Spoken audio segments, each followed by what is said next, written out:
Good evening. Thanks for joining us. The FBI says they are already the most targeted group for hate crimes in America. Tonight, the LGBT community is still reeling from the massacre in Orlando. And while the price of gun stocks go up after nearly every mass shooting, this one is sparking a surprising surge in gun sales to gays and lesbians, taking extreme measures just to feel safe. Here now is ABC's Gio Benitez. It's her latest purchase that Bree Schmidt says has brought her some comfort this week. It's a little bit of security. As a 29-year-old lesbian living in the South, Bree says owning a gun is now a necessity. You see a lot of people out here, oh, I love guns, I want to collect guns. I don't like them. I respect them. I respect the hell out of them because I know what they can do. She hopes this gun can protect her from becoming a statistic, yet another victim. Like the 49 shot and killed at the gay nightclub Pulse in Orlando Sunday morning. I opened up Twitter and I saw, almost 50 of my brothers and sisters basically in that family had been killed. It was the news of the massacre that led her and her friend to get in a car, drive to a local gun show, and purchase this gun. I bought a Glock 42. It is tiny. I have tiny hands, so it works out really well.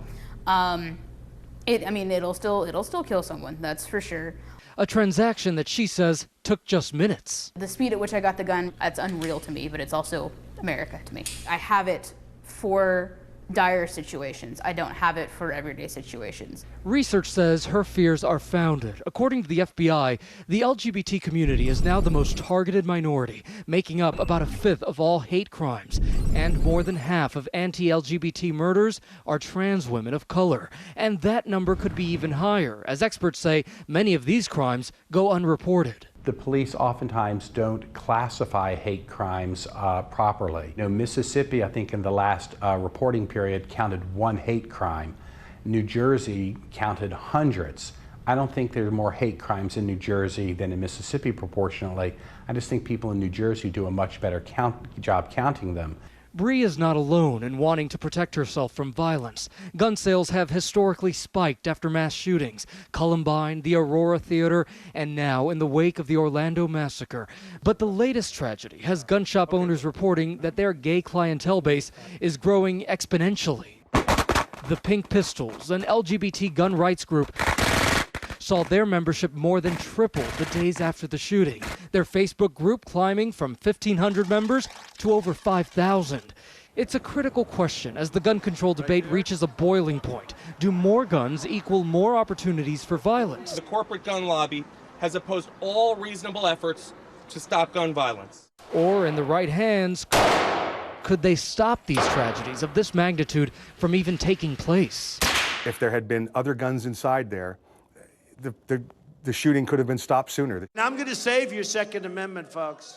Donald Trump, despite breaking away from the NRA and his support of barring suspected terrorists from buying assault weapons, insisted in the wake of the Orlando mass shooting that loss of life could have been prevented. The night that this took place, if you had guns on the other side, you wouldn't have had the tragedy that you had. A solution President Obama wasn't buying. The notion that the answer to this tragedy would be to make sure that more people in a nightclub are similarly armed to the killer defies common sense. But as President Obama attempts to console the families of the victims and the wounded, the fight for an answer to the rampant violence continues in Congress. I've had enough of the ongoing slaughter of innocents, and I've had enough of inaction in this body.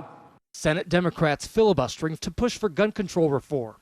But even though polls say the majority of Americans see the Orlando shooting as both an act of terror and a hate crime, the gay community says the latter often gets lost in the debate. One thing that people miss in this time of real unprecedented visibility for LGBTQ people is that just daily life experiences can still be places of fear. I mean, people walking down the street can get harassed. Last year, as millions celebrated the landmark Supreme Court decision legalizing gay marriage across the United States, heralding the ruling as a mark of equality and progress, retaliation was looming.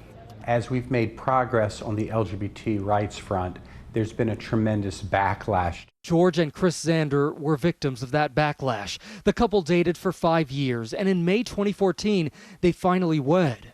We did it because we loved each other to the point where we knew we weren't going to leave each other ever. And we were soulmates. The honeymoon stage would be cut short. In November of 2015, after leaving a popular Palm Springs gay bar, they were attacked by two men. They hit me in the back of the head with a tire iron, and I woke up to George screaming and crying. Chris was knocked out, and 71-year-old George pushed to the ground. And I just wish I could have done more to help my husband. George broke his hip in 2 places. He underwent surgery and was expected to make a full recovery, but he died a few weeks after the attack. It's something that I'll never forget. It's something that will probably haunt me for the rest of my life. And yes, every time I leave a gay bar, I can't help but to think, you know, something bad could happen. Keith Terranova and Christopher James Carr were charged with felony hate crimes. Both pleaded not guilty. Terranova's charges were later reduced to assault. Crimes Chris fears will only continue to happen with alarming regularity. It's really hard to just bite my lip and listen to what happened and to think about how many people it affected and how many people are going to have to go through what I went through. Because their loved ones were murdered by hate. As for Bree Schmidt, she says her decision to buy a gun and go public about it has come under fire. People trying to chase me down and find me at work is not as enjoyable as this person thinks. But she hopes she's never in a position where she's forced to pull that trigger of her new gun. I might put my hand on it and say, hey, I've got this. Please, please, please don't make me use this, because I don't want to, but I would. But she says if it means protecting her community, she would not hesitate to fire. I'm either going to be the first to die, or I'm going to try and stop it. Like, because that's my family. I don't even know half these people there. But that's my family. All over the world, that's my family. But for the survivors of that Orlando attack, I love you, Mom. Healing in the hospital this weekend, I was just thinking, I'm like, I can't die. I can't go like this. they say there's always another way to combat hate. Just keep showing the love. Don't let people like this bring us down. Don't let them ruin our pride, our community's pride. How are you, darling? For Nightline, I'm Gio Benitez in Orlando.